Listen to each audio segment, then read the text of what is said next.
पेशावर में जो है मार्च के हवाले से तैयारियां जारी है। रात गए पीटीआई का अहम इजलास भी हुआ है जिसमें यह फैसला हुआ है कि मार्च को बरकरार रखा जाएगा और मुअख्खर करने या इसको मुलतवी करने के हवाले से जो खबरें हैं उसकी भी तरदीद की है। काफ़ी अहम इजलास हुआ था, इसमें तमाम सूरत हाल के ऊपर तबद्दुल ख्याल किया है। वज़ीर आला खैबर पख्तूनख्वा और बैरिस्टर गौहर की सरबराही में फैसला ये हुआ है कि मशीनरी सूबाई हुकूमत जो है मुकम्मल तौर पर इसके इंतजाम कर रही है और मशीनरी की मदद से, हैवी मशीनरी की मदद से तमाम रुकावटों को हटा के जो है वो इस्लामाबाद डी चौक पहुंचा जाएगा और वहाँ पे गैर मुअय्यना मुद्दत के लिए धरना दिया जाएगा।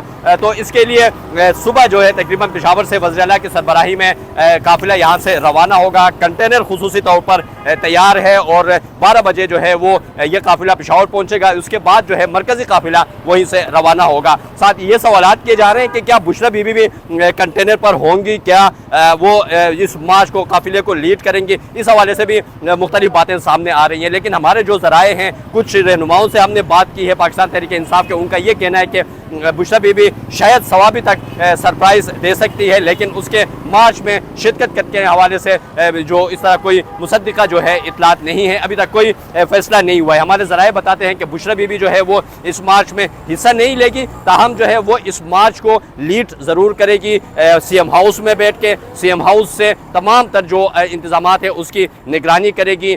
जो सोशल मीडिया टीम है वो जो है बराह रास्त जो है वो बुशरा बीबी को रिपोर्ट करेगी और तमाम जो है MNAs, MPs और लीडर्स जो है वो उन पर बुशरा बीबी की कड़ी नज़र होगी और बुशरा बीबी जो है वज़ीर आला हाउस पेशावर में बैठ के इन तमाम के ऊपर नज़र रखेंगी।